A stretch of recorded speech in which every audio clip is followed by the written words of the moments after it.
the NBA had a transaction window from June 23rd at 12 p.m. Eastern Time until June 30th at 11:59 p.m. Eastern Time. Teams could sign players, but they had to make an open roster spot to sign these players. If a player opted out or got waived by the teams could sign a player in free agency that had played in an NBA game.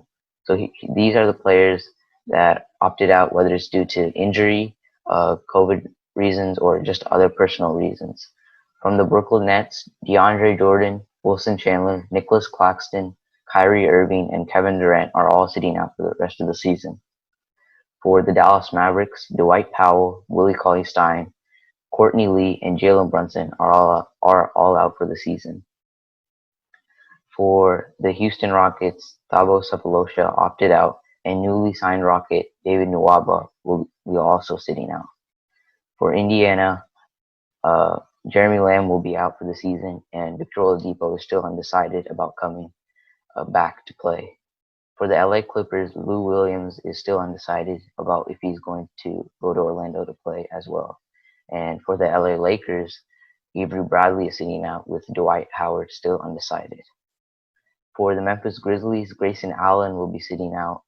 And for the New Orleans Pelicans, Darius Miller will be out. For the Orlando Magic, Jonathan Isaac and Al-Farouq Amino will be out for the rest of the season. For Philadelphia, Zaire Smith will be out. For Phoenix, Kelly Oubre Jr. will be out. For Portland, Caleb Swanigan, Trevor Ariza, and Ronnie Hood will all be out for the season. And for San Antonio, LaMarcus Aldridge will be out. With Utah, Bojan Bogdanovic will be also out, and Washington will have Davis Bertans and John Wall out. So those are all the players that are sitting out due to injury or COVID reasons or other personal reasons. And these are the players that the team signed to replace those holes. Joakim Noah is going to the Clippers. Corey Brewer signed a deal with the Sacramento Kings. David Nwaba signed a 2-year deal with the Houston Rockets. Anthony Tolliver signed a deal with the Memphis Grizzlies. Tyler Johnson is going to the Brooklyn Nets. Tyler Zeller is going to the San Antonio Spurs. Jaren Grant is going to the Washington Wizards. Jared Harper is going to the New York Knicks. Ryan Broekhoff is going to the 76ers. Trey Burke is going back to Dallas. Theo Pinson is going to the New York Knicks. Justin Patton is signed with the Detroit Pistons. Justin Anderson is going back to the Brooklyn Nets. Jordan Bell has signed with the Cleveland Cavaliers. Jalen Adams has signed with the Portland Trailblazers. J.R. Smith has signed with the Los Angeles Lakers. And Mbah Moute has signed with the Houston Rockets. So for you, Jason, I know that was a lot to understand, but Yeah. But for you, how well do you think these players fill these holes? Well, one replacement player that I love for that team is Luke Mbah Moute, who is returning, like you said, for another stint in Houston. He played a key role in that Rockets team that was one win away in that Game 7 to going to the 2018 Finals. And replacing Thabo Sefolosha, who I think is actually worse than Mbah Moute, I think that's a really good steal for the Houston Rockets. And one thing that I think gives them an advantage is the fact that Luke Mbah Moute already knows the offensive and defensive schemes of the Rockets and has great chemistry with James Harden and PJ Tucker. And I think that's an advantage because all the other players, replacement players, are playing with unfamiliar new teams, or most of them are. But one signing I don't like as much is Jalen Adams. I mean, he's replacing Trevor Ariza, and although he was a standout player in the G League, well, he finished as one of the top players for G League MVP. Although he was able to do that and could be a very nice surprise for the Blazers, I think they shouldn't have taken that risk because a lot of other available players have playoff experience and have proven that they can play at the high level in the NBA. And one player I think of that comes to mind is Gerald Green, who many have recommended to replace Trevor Ariza for the Blazers. And I really think the Blazers should have went for a veteran to replace Trevor Ariza. Yeah, I think those are very valid points that you made there. But a move that was anticipated was the J.R. Smith move with him going to the Lakers. I think he was a great replacement for Avery Bradley as he's a pest on defense and he can shoot well, and I think he's a better shooter than Avery Bradley. So I think that helps the Lakers a lot. But J.R. Smith has to get used to the offense and the plays, so that's going to be kind of hard for him. But I think a sneaky move is the Ryan Brokoff deal to the 76ers.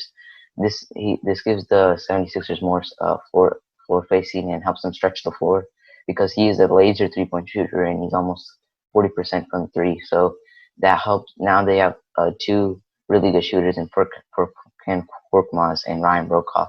So now that adds 3-point shooting to the 76ers, which they didn't have a lot of. And like you said, Bob Mute is another good move because he's a really good defender and he knows the play style in Houston. So that was a great replacement for Thabo Sefolosha, as now he can um, take them possibly to the finals. Yeah, I definitely agree with you there.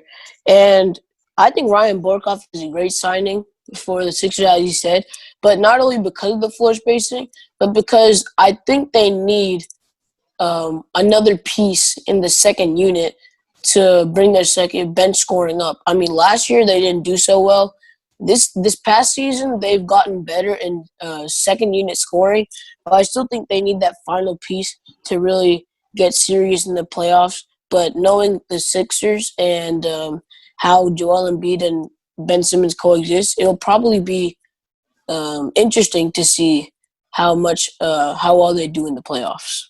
Yeah, I think this helps all the teams that all players that they sign, but some are a little questionable, to say the least. Yeah, I definitely agree with you. How do you think the Justin Anderson pickup helps the Nets? I mean, for the Nets, I think I lost all hope for them because they lost almost all their So many players. players. Yeah, the only players that they really have now is Spencer Dinwiddie, Karis LeVert, and Jared Allen, whom I think Yep. is they're good players, but just just them on their own, I don't think they'll be able to get it done, especially without a bench because that was usually their bench unit with Spencer Dinwiddie and Jared Allen coming off the bench. So now you with Justin Anderson, he can he can help defend players. He's not a great 3-point shooter, so he can get into the paint. He's a great defender for the Nets, but for now, I don't think the Nets are really hoping on any playoff success. Yep, definitely agree with you there. Yeah. So since most of these players are sitting out, their chances to win a championship are lower. Many teams have signed great players, but some haven't. So for you, did the favorites to win the championship change? And if so, who is your favorite? Nope. I still got the Clippers. And I actually think that the odds are boosted for these Clippers. And although some other teams got better, they had to replace players. And that means that they had to neutralize the loss of losing a player by adding that player. And I think one example is J.R. Smith. Because although they added J.R. Smith, they had to replace Avery Bradley with J.R. Smith, meaning they lost Avery Bradley and got J.R. Smith. So instead of an addition, they equaled it out. But the Clippers aren't expecting to lose any players, and Doc Rivers said Lou Williams is probably going to play. And not only did they not lose any players, they added Joakim Noah, who's even more front court depth. And I think they got even better now. They have so much depth. They have a great starting five. They have a great closing five, and I really think they're still title favorites in the West and in the entire NBA. And because of all the other teams equaling out their losses and the Clippers got better, I think this will definitely boost their odds to win the ring. Yeah, I completely agree with you. I don't think the favorites really changed.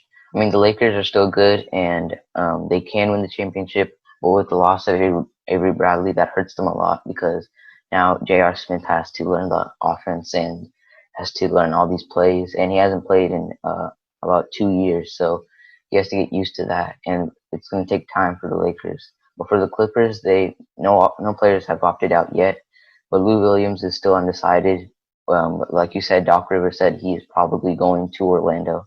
So for the Clippers, they have so much depth and so many players that they can play, and like Lou Williams, Montrezl Harrell, Markieff Morris, Landry Shamet. I could go on and on, but because that team is so stacked, and that helps, especially during this time, during a time where you don't know if players are going to get injured or not.